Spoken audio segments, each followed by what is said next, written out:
Hello everyone, welcome to Pragyan IAS. तो आज discuss करेंगे कॉन्स्टिट्यूशन का जो अमेंडमेंट है उसका प्रोसेस क्या है।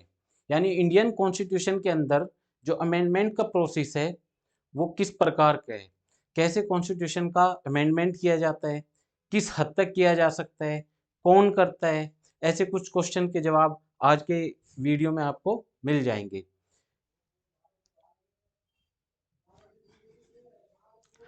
देखो, जैसे हमारी फैमिली के अंदर कोई बड़ा डिसीजन लेना होता है तो उसमें क्या है कि सभी फैमिली मेंबर की एक सहमति बनती है, तब वो डिसीजन लिया जाता है। ऐसी कोई छोटा डिसीजन हो, मान लो कि सब्जी लानी है, तो एक बच्चा भी जाके ला सकता है, उसमें किसी से कुछ बात नहीं पूछी जाएगी। लेकिन वहीं अगर शादी से रिलेटेड या कोई प्रॉपर्टी खरीदनी है, उससे रिलेटेड अगर कोई डिसीजन लेना है, तो उसके लिए क्या होता है कि पूरी फैमिली की एक मीटिंग होती है, उसमें फिर डिसीजन लिया जाता है। ये एक अच्छी फैमिली के गुण हो सकते हैं। ऐसे ही एक डेमोक्रेटिक कंट्री के अंदर जब कॉन्स्टिट्यूशन के अंदर कोई चेंज करना हो तो उसके लिए पार्लियामेंट मेन बॉडी है। लेकिन कुछ पार्लियामेंट पे भी कुछ लिमिटेशन है। पार्लियामेंट भी अपनी मनमानी से कॉन्स्टिट्यूशन का अमेंडमेंट नहीं कर सकती। तो आज के कुछ ऐसे क्वेश्चन होंगे हमारे कि जो कॉन्स्टिट्यूशन है, पार्लियामेंट उसको किस हद तक जो है अमेंडमेंट उसका कर सकती है। क्या पार्लियामेंट पूरे कॉन्स्टिट्यूशन को अबोलिश कर सकती है? ऐसे कुछ क्वेश्चन के साथ मैं हाजिर हूँ, साकिब चौधरी आपके साथ। तो चलो डिस्कस करते हैं आज की क्लास।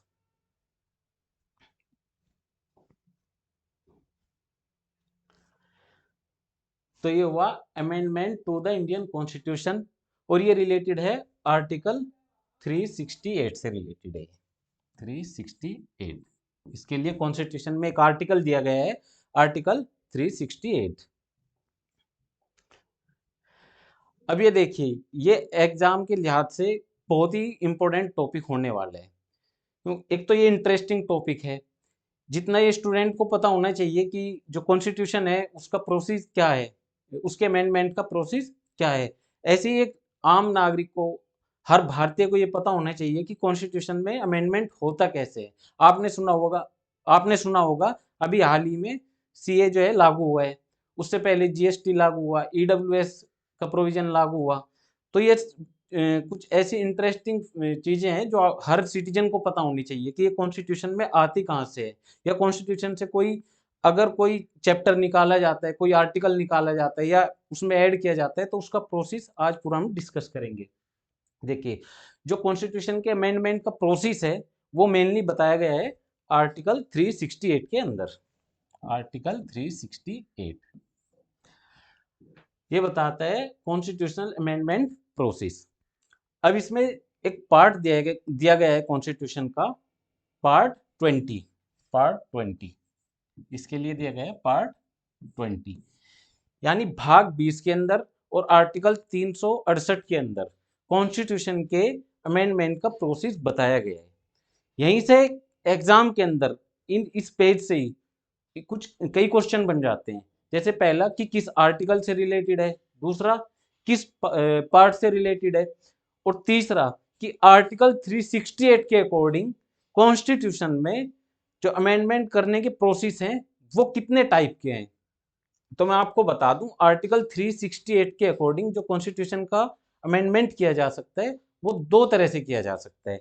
उसके लिए पहला प्रोविजन है by special majority of the parliament, यानी जो पार्लियामेंट है by special majority of the parliament, यानी पार्लियामेंट की स्पेशल मेजोरिटी से इसको किया जा सकता है। टाइप वन तो ये हो गया। दूसरा टाइप है by a special majority of the parliament with the rectification of half of the total state. यानी जो पहले वाला है वो तो हो ही गया, दूसरे वाले के लिए क्या है प्रोसेस कि कम से कम आधे राज्यों की या 50% स्टेट की परमिशन उसमें लेनी पड़ेगी। अब इस पूरे प्रोसेस को आगे हम डिटेल से समझेंगे। देखो, इससे जो कॉन्स्टिट्यूशन में अमेंडमेंट का जो प्रोसेस होता है उसका एग्जैक्ट प्रोसेस क्या है, यहां से भी क्वेश्चन पूछे जाते हैं एग्जाम में।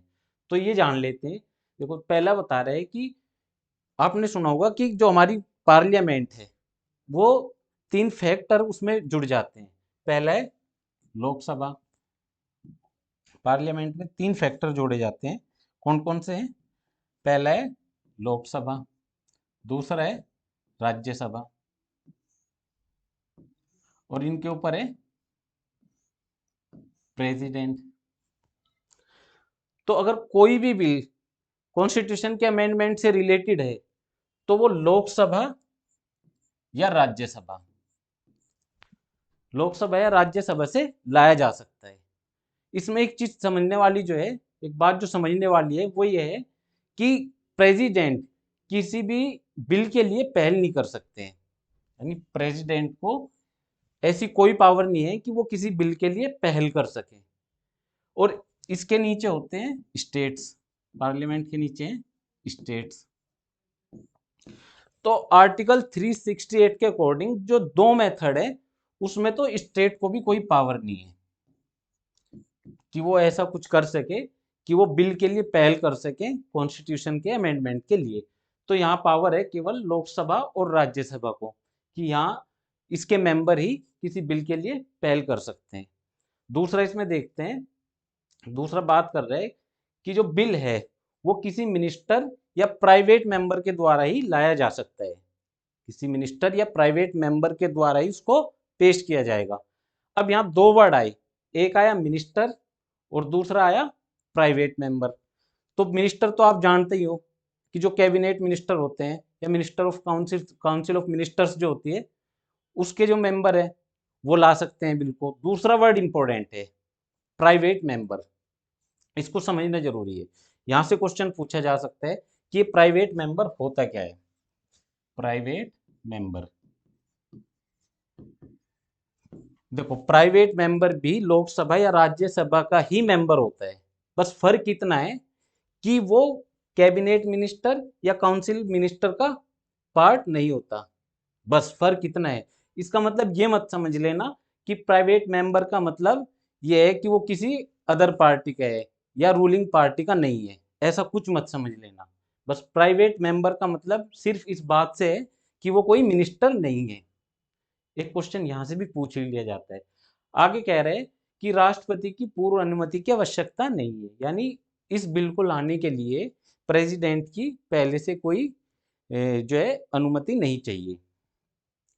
फिर आगे बात कर रहे हैं कि कोई भी बिल जो 2 हाउस हैं लोकसभा और राज्यसभा दोनों से अलग अलग पास होना चाहिए, दोनों से अलग अलग पास होना चाहिए।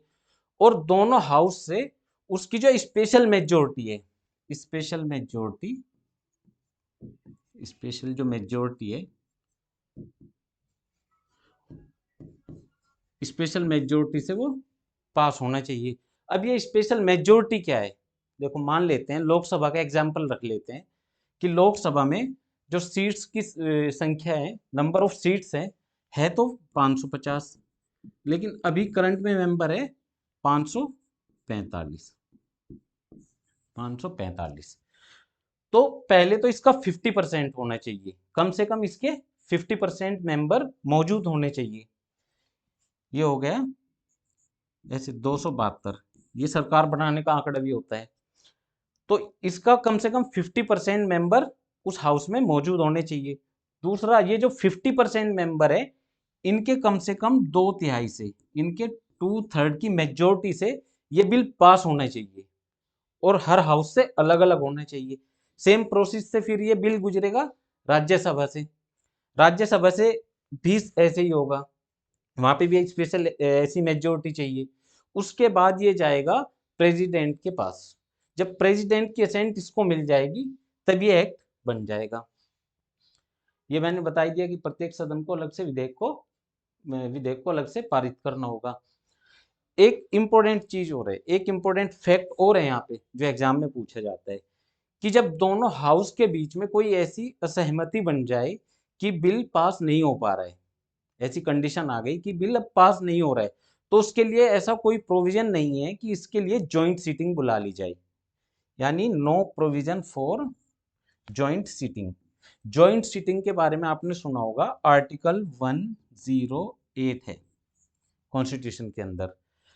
ये ऐसी कंडीशन होती है कि कोई ऐसा, मतलब ये 368 के प्रोविजन की मैं बात कर रहा हूँ किसी भी कॉन्स्टिट्यूशन में जब अमेंडमेंट का प्रोसेस हो, उसके लिए अगर ऐसी कंडीशन आ जाए तो ऐसी कंडीशन में जॉइंट सिटिंग का कोई प्रोविजन नहीं होगा, यानी दोनों हाउस साथ बैठ के किसी बिल को पास कर दे, ऐसा पॉसिबल नहीं है।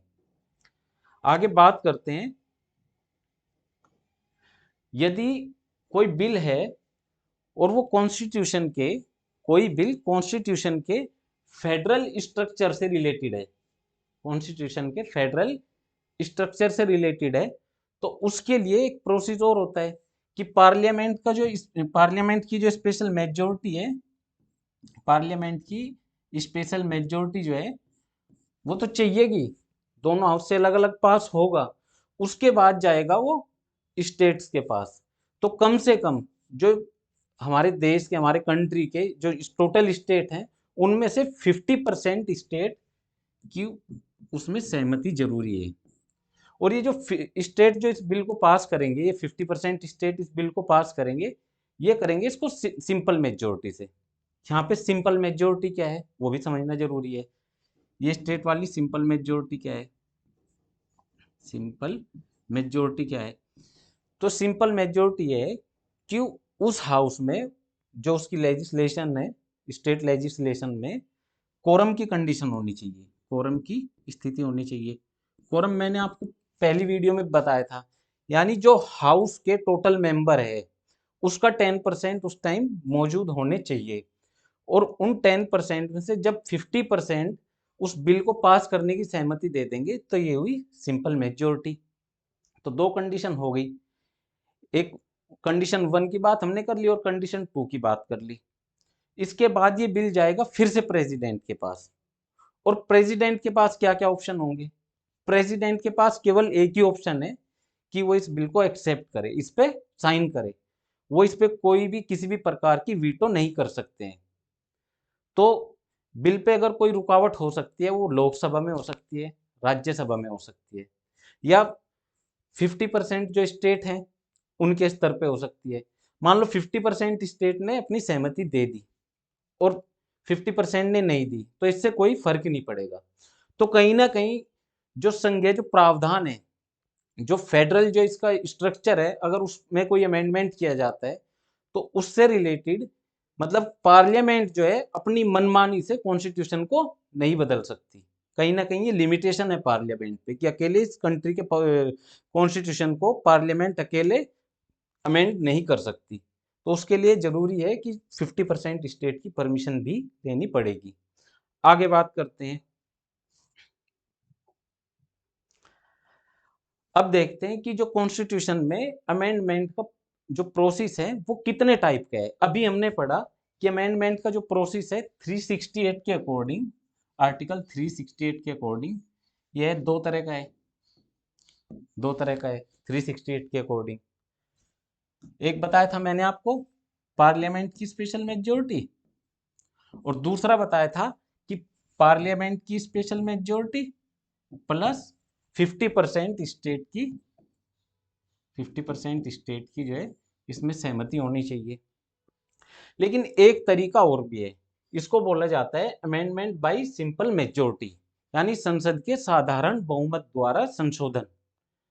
ये वाला संसद के साधारण बहुमत द्वारा संशोधन, यानी जो पार्लियामेंट की सिंपल मेजोरिटी है उससे भी अमेंडमेंट हो सकता है। तो आपसे यहां से भी क्वेश्चन पूछा जा सकता है।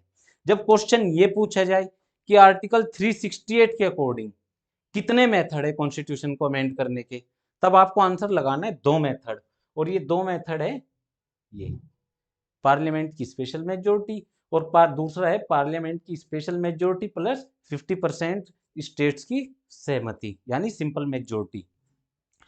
और जो तीसरा तरीका है वो है सिंपल मेजोरिटी का, ये पार्लियामेंट का, लेकिन ये 368 के अकॉर्डिंग नहीं है। इसके लिए कहाँ प्रोविजन किया गया है? इसके लिए अलग अलग आर्टिकल में कॉन्स्टिट्यूशन में बताया गया है कि ये प्रोविजन सिंपल मेजोरिटी से कॉन्स्टिट्यूशन के अंदर अमेंड कर सकते हैं। इसका सबसे बेस्ट एग्जांपल है आर्टिकल 4। आर्टिकल 4 आप देख लीजिए। आर्टिकल 4 में लिखा है कि जब पार्लियामेंट नए राज्यों का निर्माण करती है, उनका गठन करती है, या उनकी बाउंड्रीज के अंदर कोई चेंज करती है, या दो स्टेट को आपस में मिला देगी। तो ऐसा कोई भी प्रोविजन आर्टिकल 368 के अकॉर्डिंग, आर्टिकल 368 के अकॉर्डिंग अमेंडमेंट नहीं समझा जाएगा। इसका मतलब ये अमेंडमेंट समझा जाएगा आर्टिकल 4 के अकॉर्डिंग सिंपल मेजोरिटी वाला अमेंडमेंट। तो ये हो गया, ये दो मैंने आपको बता ही दिए। आगे बात करते हैं। तो जो पहली टाइप की जो मेजोरिटी है, जो पार्लियामेंट जो 368 के अकॉर्डिंग जो कॉन्स्टिट्यूशन का अमेंडमेंट करती है, उसके अलावा, उनके अलावा जो सिंपल जो मेथड है उसकी बात करते हैं कि उसमें अमेंडमेंट कैसे हो सकता है और किन किन सब्जेक्ट्स का या कॉन्स्टिट्यूशन के किस किस पार्ट्स का या कहाँ कहाँ से कॉन्स्टिट्यूशन के अंदर इसमें अमेंडमेंट किया जा सकता है। तो ये सिंपल मेजोरिटी मैंने आपको समझाई दी थी।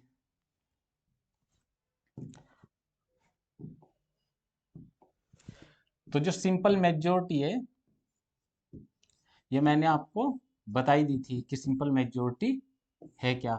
लेकिन पार्लियामेंट के रिगार्डिंग भी इसको समझ लेते हैं। सिंपल मेजोरिटी में भी यही होगा कि यहाँ पे भी जो है आर्टिकल 108 के अकॉर्डिंग जॉइंट सीटिंग नहीं की जा सकती। लेकिन सिंपल मेजोरिटी में एक अपवाद आपको मिलेगा। एक जो 368 के अकॉर्डिंग मैंने बताया था कि किसी बिल की पहल जो है कोई स्टेट या प्रेसिडेंट नहीं कर सकते, लेकिन यहाँ एक मामले में बिल की जो पहल है वो स्टेट कर सकते हैं, और वो है लेजिस्लेटिव काउंसिल। यानी जब लेजिस्लेटिव काउंसिल का गठन करना हो किसी स्टेट में, तो क्या है, तब कोई भी स्टेट डिमांड कर सकता है, अगर वो कंडीशन फुलफिल करता हो पार्लियामेंट से, कि हमारे यहाँ पे लेजिस्लेटिव असेंबली होनी चाहिए। तो ये एक अपवाद इसमें सिंपल मेजोरिटी में आपको मिल जाएगा। तो सिंपल मेजोरिटी है क्या? सिंपल मेजोरिटी को एक बार पार्लियामेंट के रिगार्डिंग समझ लेते हैं। देखो, पार्लियामेंट में जैसे लोकसभा में नंबर ऑफ सीट्स हैं भी, है तो 550, और राज्यसभा में है 250। लेकिन जो इनकी मौजूदा संख्या है, कुछ सीट्स खाली हैं तो उनको छोड़ देते हैं। तो इसका पहले चाहिए 50%, दोनों का, दोनों का 50%, दोनों का 50% होना चाहिए, और इसका 2/3 होना चाहिए, और इसका भी 2/3 होना चाहिए। तो ये वाला प्रोसेस तो हो गया स्पेशल मेजोरिटी वाला, ये हो गया स्पेशल मेजोरिटी का। लेकिन जो सिंपल मेजोरिटी है, सिंपल मेजोरिटी के लिए केवल, सिंपल मेजोरिटी के लिए केवल कोरम की कंडीशन होनी चाहिए। और कोरम क्या होता है? कोरम होता है कि जो हाउस में जितनी भी सीट्स हैं उनका 10%, उनका 10%, जैसे इसका हो गया 55 और इसका हो गया 25, यानी उस हाउस में 10% मेंबर मौजूद होने चाहिए। और उन 10% के भी अगर 50%,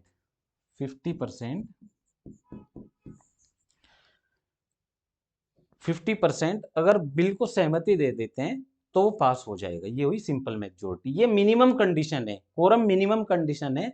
अदरवाइज इसमें लिखा है कि प्रेजेंट एंड वोटिंग का 50%, प्रेजेंट एंड वोटिंग का 50% अगर होगा, प्रेजेंट एंड वोटिंग का 50% अगर होगा, तब ये सिंपल मेजोरिटी से बिल पास हो जाएगा। अब इसमें इंपॉर्टेंट देख लेते हैं कि ऐसे कौन कौन से प्रोविजन कॉन्स्टिट्यूशन के अंदर दिए गए हैं जिनमें सिंपल मेजोरिटी से चेंजेस किए जा सकते हैं। देखो, ये जो सिंपल मेजोरिटी वाले चेंजेस हैं ना, ये बहुत हल्के हैं, मतलब बहुत इजी टाइप के हैं।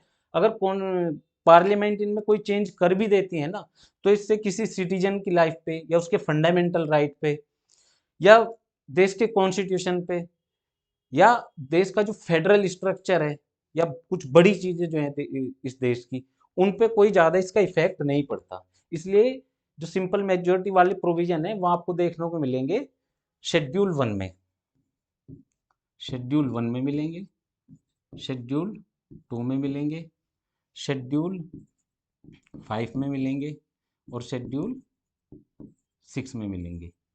तो ये कुछ याद करने की ट्रिक्स हम रख लेते हैं।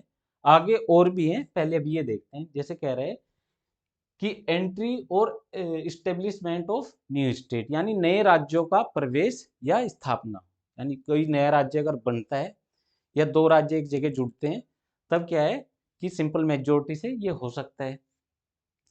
आगे शेड्यूल 2 की बात कर रहे हैं, ये शेड्यूल 1 की बात हो गई, कॉन्स्टिट्यूशन के पार्ट 1 की बात हो गई। ऐसी बात कर रहे हैं शेड्यूल 2 की, तो शेड्यूल 2 जो ऑलरेडी शेड्यूल का टॉपिक मैंने कराया था, वो पूरा डिटेल में मैंने आपको बताया था। तो उसमें जो है राष्ट्रपति, राज्यपाल, अध्यक्ष, न्यायाधीश, इनके भत्ते, विशेषाधिकार या इनको मिलने वाली सैलरीज के बारे में बताया गया है। तो इससे रिलेटेड अगर पार्लियामेंट कोई चेंज करती है, मान लो प्रेसिडेंट की सैलरी को बढ़ाती है, तो उसके लिए 368 के अकॉर्डिंग उसे कोई जो है अमेंडमेंट नहीं करना होगा, वो सिर्फ एक सिंपल मेजोरिटी से इसको लागू कर सकती है।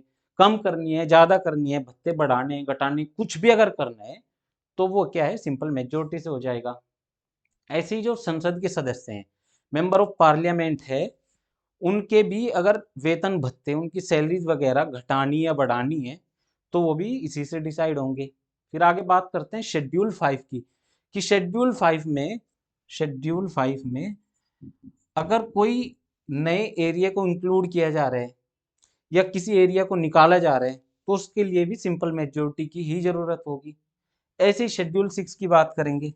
अभी देखो, जो लद्दाख एक नया यूटी बना है और लद्दाख में डिमांड हो रही है कि उसको शेड्यूल 6 में इंक्लूड किया जाए। सोनम वांगचुक जो है वो धरने पर बैठे हैं।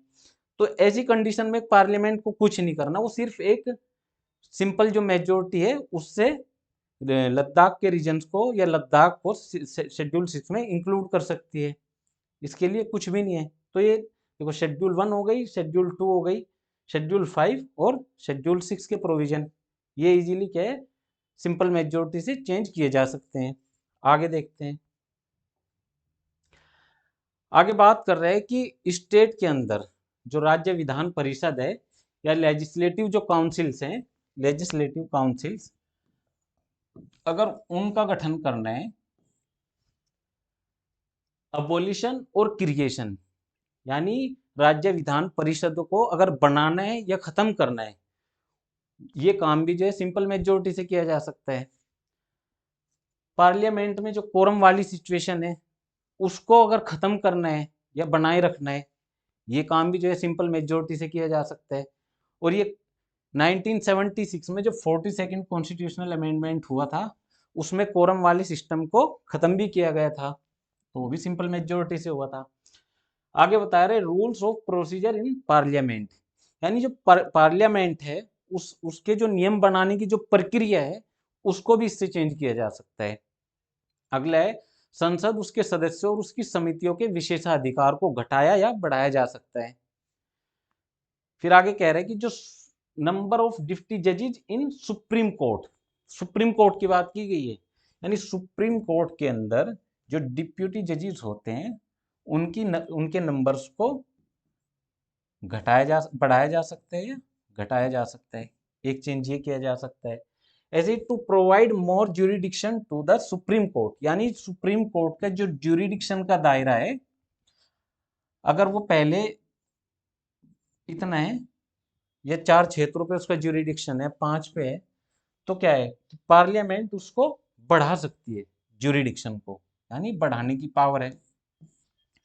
ऐसे ही जो सिटीजनशिप है, सिटीजनशिप के एक्वाइजेशन एंड टर्मिनेशन, यानी सिटीजनशिप को खत्म करना और सिटीजनशिप को देना, ये दो काम भी गवर्नमेंट सिंपल मेजोरिटी से कर सकती है। और अभी रिसेंटली आपने CAA, सिटीजनशिप अमेंडमेंट एक्ट सुना ही होगा।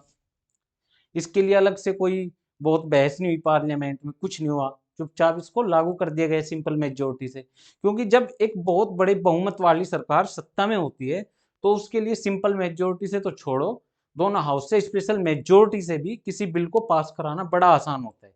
लेकिन उसके बाद भी वो सरकार इतनी जो है तानाशाह या इतनी डिक्टेटर नहीं हो सकती इंडिया के अंदर, क्योंकि इंडिया का जो डेमोक्रेटिक सिस्टम है ना, जो कॉन्स्टिट्यूशन है, वो इस टाइप का है कि उसके बावजूद भी वो कॉन्स्टिट्यूशन को किसी भी हद तक खत्म नहीं कर सकती, क्योंकि उसके ऊपर लिमिटेशन है। वो लिमिटेशन सुप्रीम कोर्ट लगाता है या खुद का इसका जो प्रोसीज है वो लगाता है। आगे बात करते हैं election to parliament and state legislature, यानी संसद और राज्य जो विधानमंडल है उनके जो चुनाव की प्रक्रिया है, विधानमंडल का जो चुनाव होता है उसको सिंपल मेजोरिटी से चेंज कर सकती है। फिर एक इंपॉर्टेंट है डिलिमिटेशन ऑफ कॉन्स्टिट्यूएंसीज, यानी जो निर्वाचन क्षेत्रों का परिसीमन है, परिसीमन आपने सुना होगा जो 1971 में हुआ था लास्ट टाइम, निर्वाचन क्षेत्रों का जो परिसीमन, यानी किस क्षेत्र में, जैसे सपोज करो कि दिल्ली के अंदर लोकसभा की कितनी सीट हैं, दिल्ली के अंदर लोकसभा की जो सीट्स हैं उनका बंटवारा करना है। अभी मान लो सीट्स हैं 4 और अगर इन्हें बढ़ा के करनी है 6, तो ये काम डिलिमिटेशन से किया जा सकता है। तो यही जो प्रोसेस होता है, या किसी भी स्टेट का आप एग्जांपल रख सकते हो इसमें। इसके अलावा जैसे यूपी के अंदर लोकसभा की कितनी सीटें हैं, 80 सीट्स है। तो 80 सीट्स को अगर बढ़ाना है, यानी प्रोसेस है कि 10 लाख लोगों पे, 10 लाख लोगों पे जो है 10 10 लाख लोगों पे एक एमपी होना चाहिए। अब यूपी की पॉपुलेशन बहुत बढ़ गई, अब कंडीशन ऐसी बन गई कि वहां 15 या 20 लाख लोगों पे जो है एक एमपी है। तो ऐसे में डिलिमिटेशन करके क्या किया जा सकता है कि वहां पे सीट्स बढ़ाई जा सकती हैं। तो एक चेंज ये किया जा सकता है। ऐसे यूनियन टेरिटरीज का को जो है खत्म किया जा सकता है या बनाई जा सकती है। तो ये चेंजेस किए जा सकते हैं सिंपल मेजोरिटी से। आगे बात कर सकते हैं कि और क्या चेंज ये कर सकती है। अब देखो सिंपल मेजोरिटी वाला जो पोर्शन है वो हो गया कंप्लीट, कि सिंपल मेजोरिटी में क्या क्या प्रोसेस होता है और कैसे किन किन कॉन्स्टिट्यूशन के किन किन पार्ट्स को या हिस्सों को किस प्रकार से चेंज किया जा सकता है, उसमें अमेंडमेंट किया जा सकता है, क्या जोड़ा जा सकता है, क्या घटाया जा सकता है। अब बात करते हैं जो आर्टिकल 368 के अकॉर्डिंग जो 2 टाइप्स के जो अमेंडमेंट प्रोसेस है उनकी बात करते हैं कि उनके अंदर क्या क्या चेंज किए जा सकते हैं उनके द्वारा। जैसे पहले बाई स्पेशल मेजोरिटी, इसमें पहले की बात कर रहे हैं by special majority of parliament, यानी इससे क्या किया जा सकता है। इससे आप देख लीजिए, ये मैंने आपको बताया था कि जो हाउसेज है, कोई भी हाउस है, लोकसभा है या राज्यसभा, उसमें जो है 50% मिनिमम मेंबर होने चाहिए पहले तो, नंबर ऑफ हाउस का। उसके बाद उसका 2/3, 50% का 2/3 होनी चाहिए, है ना। तो जब ये कंडीशन होगी तभी वो बिल उस हाउस से पास माना जाएगा। उसके बाद एक इम्पोर्टेंट जो एक एक और चीज जो बड़ी इंपॉर्टेंट है यहाँ पे, जो समझने वाली है, जो अक्सर करके एग्जाम में पूछी जा सकती है, वो है कि कोई भी बिल किस स्टेज पे जाके जो है उस पे वोटिंग होगी। ये इंपॉर्टेंट है। देखो जब कोई बिल पार्लियामेंट में होता है तो वो कई स्टेज से होके गुजरता है, कि फर्स्ट स्टेज में जो है उसकी जो है कॉपीज सबको बांट दी जाएगी कि सबको ये बिल पढ़ना है, जान लो। फिर उस पर डिबेट होगा, फिर उस पर वोटिंग होगी। तो ऐसे कई प्रोसेस होते हैं। तो जो प्रोसेस होता है प्रोसेस नंबर 3, यानी तीसरा जो उसका चरण होता है, तीसरे चरण में जो है उस पर मतदान होता है, वोटिंग होता है उसके, उसकी थर्ड स्टेज में वोटिंग होगा, थर्ड स्टेज के अंदर। ये आपको ध्यान रखना है। और जो जो प्रावधान इसमें इंक्लूड है, कौन कौन से ऐसे प्रोविजंस हैं जिनका जो है अमेंडमेंट किया जा सकता है by special majority of parliament, वो इम्पोर्टेंट है। देखिए, क्योंकि ये नागरिकों के हितों से जुड़ा मामला है, या जो हमारा संघीय ढांचा है, या जो ओवरऑल जो कॉन्स्टिट्यूशन का जो सिस्टम है, पार्लियामेंट का जो सिस्टम है, उससे जुड़ा हुआ इम्पोर्टेंट मैटर है। तो ऐसे मैटर पे जो है स्पेशल मेजोरिटी की जरूरत होनी ही चाहिए। तो सबसे पहले बात करता है फंडामेंटल राइट की, यानी फंडामेंटल राइट्स जो हैं, अगर पार्लियामेंट उनके अंदर कोई चेंज करना चाहती है तो उसके लिए उसे चाहिए कि स्पेशल मेजोरिटी। दूसरा डीपीएसपी, यानी डीपीएसपी के अंदर अगर कोई चेंज करना चाहती है, जैसे आपने देखा होगा कि कोई नया फंडामेंटल राइट जोड़ा गया है।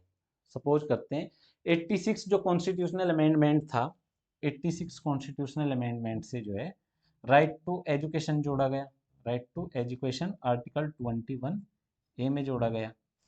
तो ये फंडामेंटल राइट के रिगार्डिंग हो गए ना। ऐसे ही डीपीएसपी के अंदर कोई अगर चेंज करना हो, 42nd कॉन्स्टिट्यूशन अमेंडमेंट में ऐसे चेंज किए गए थे काफी। इसके अलावा तीसरी लाइन आप देख लीजिए, all other provisions not included in the first and third categories, यानी जो पहली कैटेगरी थी सिंपल मेजोरिटी वाले में इंक्लूड नहीं है, उसकी सारी कंडीशंस मैंने आपको बता दी। और एक टाइप 3 और करेंगे हम, टाइप 3 में जो इंक्लूड नहीं है वो सब भी जो है इसी के द्वारा जो है अमेंड की जा सकती है। तो ये यहाँ पे फंडामेंटल राइट्स, डीपीएसपी और all other provisions not include in the first and third category, ये आपको ध्यान रखना है। आगे बात करते हैं टाइप नंबर 3। टाइप नंबर 3 में क्या क्या दिया गया है? देखो, टाइप नंबर 1 मैंने आपको बताया कि सिंपल मेजोरिटी है, जो कि 368 के प्रोसेस से बिल्कुल बाहर है, यानी टाइप 1। टाइप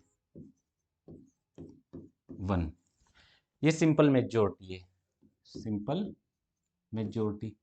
फिर है टाइप 2, फिर है टाइप 3, ये है स्पेशल मेजोरिटी किसकी? पार्लियामेंट की। और ये है स्पेशल मेजोरिटी है पार्लियामेंट की प्लस 50% स्टेट का, 50% जो स्टेट्स हैं उनकी सहमति, ये हो गया। तो इन दोनों की बात हम कर चुके, और ये दोनों आती हैं आर्टिकल 368 के अंडर में। जो जो दो टाइप्स हैं वो इसमें आते हैं। तो बात करेंगे टाइप 3 में क्या क्या चेंज हो सकते हैं, इसकी बात करते हैं। तो टाइप 3 में कह रहा है election of the president and its procedure, क्योंकि जो प्रेसिडेंट के जो इलेक्शन का जो प्रोसीजर है ना, वो बड़ा इंपॉर्टेंट है, उसको बदल देंगे। तो इससे क्या है कि जो जो हमारे कंट्री का जो रिपब्लिक जो स्ट्रक्चर है, ये उसको प्रभावित करता है। प्रेसिडेंट क्योंकि इस कंट्री का सबसे बड़ा पद है, तो उसके जो इलेक्शन का मेथड है उसको अगर चेंज करना है तो कम से कम 50% जो स्टेट है पार्लियामेंट की स्पेशल मेजोरिटी के साथ उनका असेंट भी होना जरूरी है। अगली बात करते हैं expansion of executive power of the union and the state, यानी संघ और राज्य की जो कार्यपालिका है अगर उसकी शक्ति का विस्तार करना है। अब आप देखिए, अगर पार्लियामेंट अपनी पावर खुद बढ़ाने लगे तो इससे तो क्या है, वो डिक्टेटर हो जाएगी। तो ऐसे में क्या है कि कम से कम जो 50% स्टेट हैं उनकी भी तो सहमति लेना जरूरी है। तो ये इंपॉर्टेंट हुआ कि नहीं? तो दूसरा ये हो गया। तीसरा कह रहा है कि जो सुप्रीम कोर्ट और हाई कोर्ट है, सुप्रीम कोर्ट और हाई कोर्ट अगर उससे रिलेटेड कोई चेंज करना है तो उसके लिए भी क्या है, ये स्पेशल मेजोरिटी चाहिएगी टाइप 3 की, सुप्रीम कोर्ट और हाई कोर्ट के मामले में।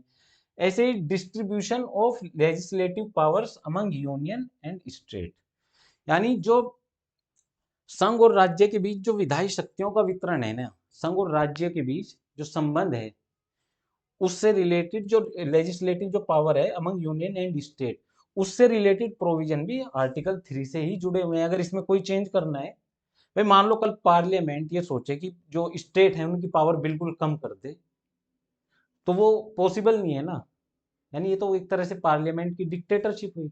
तो इसीलिए तो इंडिया के अंदर डिक्टेटरशिप आसान नहीं है, कॉन्स्टिट्यूशन को अबोलिश करना आसान आसान काम नहीं है पार्लियामेंट के लिए। क्योंकि एक टाइम पे ऐसा होना बहुत मुश्किल है कि सेंटर और स्टेट के अंदर टोटली एक ही पॉलिटिकल पार्टी राज करे, ऐसा इम्पॉसिबल है इंडिया के अंदर, क्योंकि यहाँ पे कुछ जो है क्षेत्रीय पार्टियां भी है, रीजनल पार्टीज भी है। तो ऐसा पॉसिबल होता दिखता नहीं। और अगर इन केस ऐसा हो भी जाए कि पार्लियामेंट ने ऐसा कर भी दिया कि बहुत सारी जो पॉलिटिकल पार्टी है 50% स्टेट उसके साथ है, तो तब भी प्रोविजन है उसके लिए, तब सुप्रीम कोर्ट है, तब सुप्रीम कोर्ट की पावर है, सुप्रीम कोर्ट की सुप्रीमेसी है। यानी इंडिया के अंदर है balance of power, balance of powers. India के अंदर जो है डिक्टेटरशिप आसान नहीं है, मतलब कोई रास्ता ही नहीं है, कॉन्स्टिट्यूशन को खत्म ही नहीं किया जा सकता इंडिया के अंदर से। फिर आगे बात करते हैं any of the list in the 7th schedule. देखिए, 7th शेड्यूल के अंदर अगर किसी लिस्ट को जोड़ना है या घटाना है तो उसके लिए भी टाइप 3 की ही मेजोरिटी चाहिएगी। फिर बात करता है power of parliament to amend the constitution and its procedure. अब जो कॉन्स्टिट्यूशन का खुद का प्रोसीजर है आर्टिकल 368, ये देखिए, यानी अगर 368 के प्रोसीजर को, यानी जो ये पूरा प्रोसेस जो मैं आपको टाइप 2 के प्रोसेस बता रहा हूं, अगर इस मेथड को ही चेंज करना पड़ जाए पार्लियामेंट को, तो इसके लिए भी सेम कंडीशन लागू होगी, यानी इतना आसान नहीं है। आगे बात करते हैं कि जो हमारे कॉन्स्टिट्यूशन में अमेंडमेंट का क्या स्कोप है, मतलब किस हद तक जो है कॉन्स्टिट्यूशन का अमेंडमेंट किया जा सकता है, या इस पे कैसे कौन से ऐसे रेस्ट्रिक्शन है पार्लियामेंट के ऊपर, ऐसी क्या क्या लिमिटेशंस लगाई गई है कि वो किस हद तक कॉन्स्टिट्यूशन को अमेंड कर सकती है। और अगर मान लो उसने कर दिया तो फिर उसका उपाय क्या है, तो वो सब चीजें इसमें देख लेते हैं।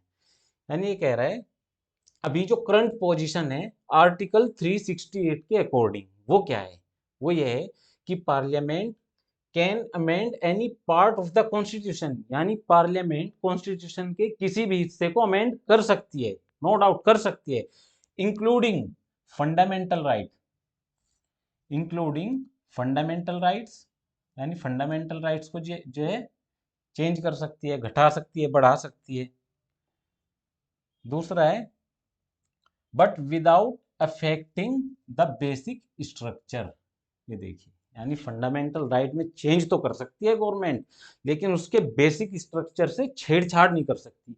और ये बेसिक स्ट्रक्चर जो है ये आया था 1973 का जो केशवानंद भारती केस था, केशवानंद भारती केस, उसी की जजमेंट से आया था, क्योंकि जो 13 जजेस थे, एक बड़ी कॉन्स्टिट्यूशनल बेंच इसमें बैठी थी, 13 जजेस की बेंच ने ये बेसिक स्ट्रक्चर का प्रोविजन दिया था।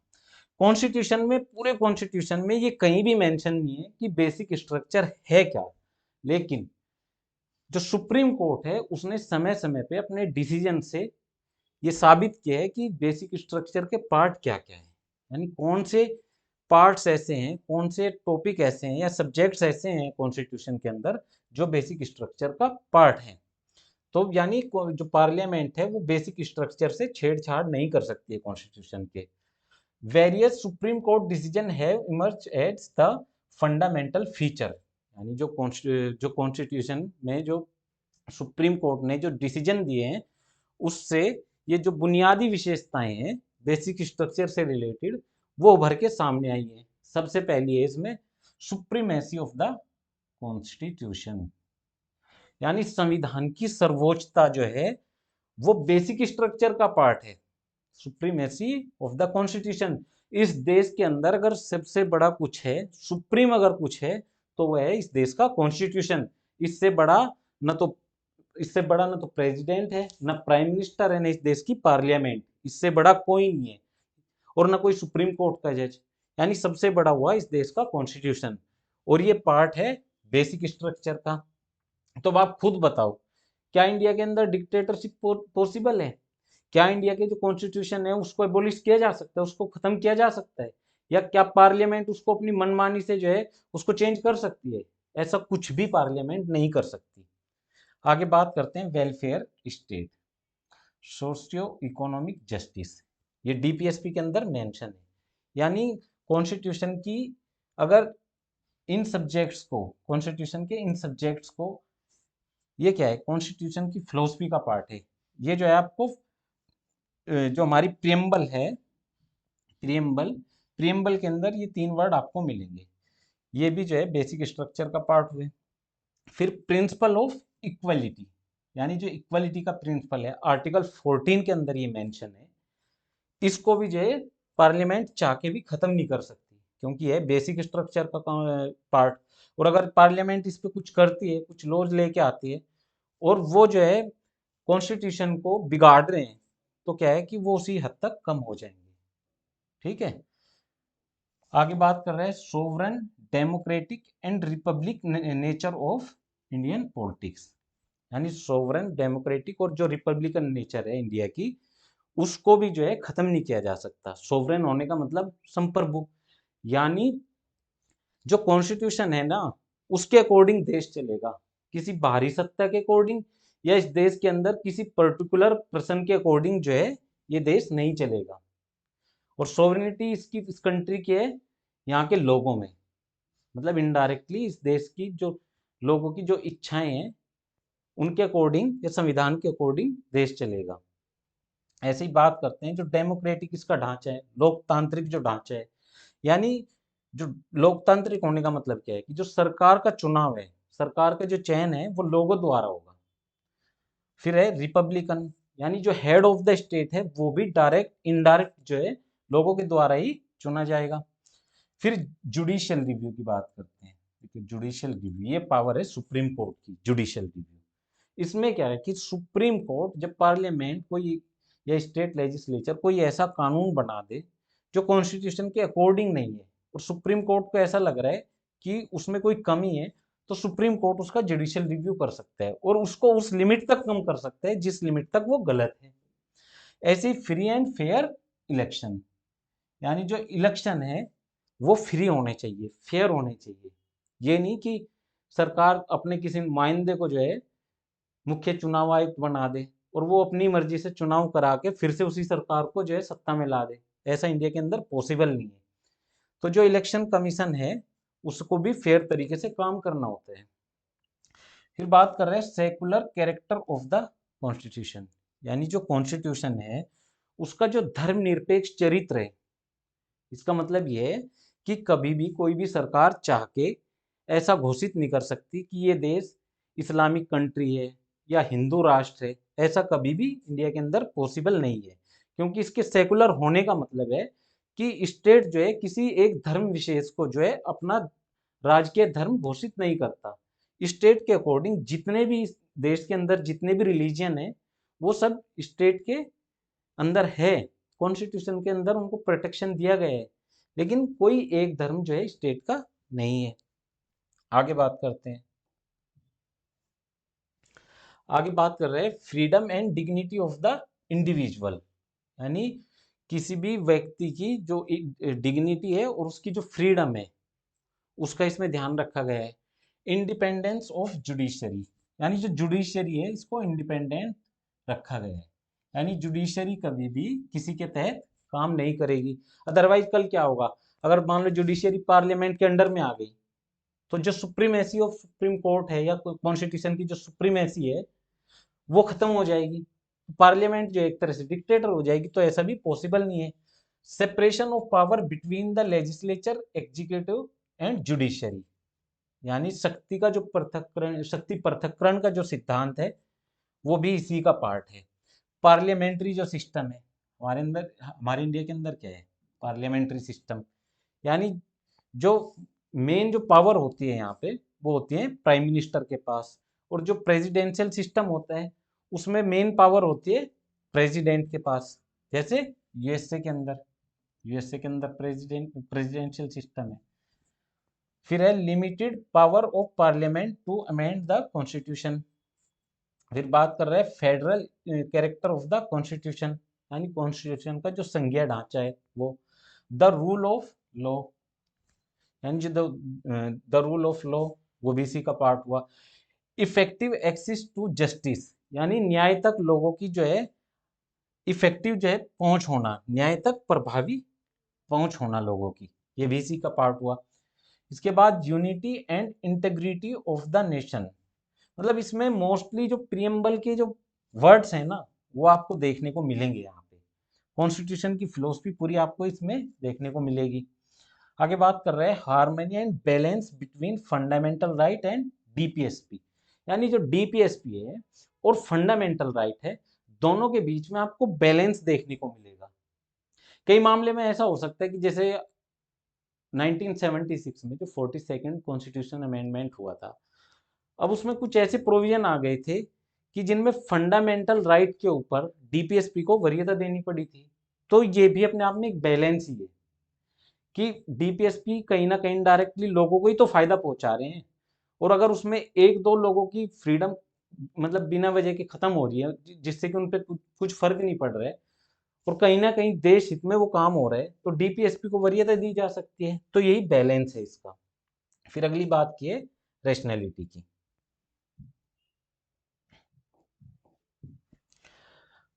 तो आज का जो टॉपिक था उसमें मेन हमने क्या पढ़ा, मेन हमने उसमें पढ़ा कि जो कॉन्स्टिट्यूशन का जो अमेंडमेंट है वो होता है आर्टिकल 368 के अकॉर्डिंग, 368 के अकॉर्डिंग, और इसके लिए पार्ट है 20। फटाफट इसको एक बार रिवाइज कर लेते हैं।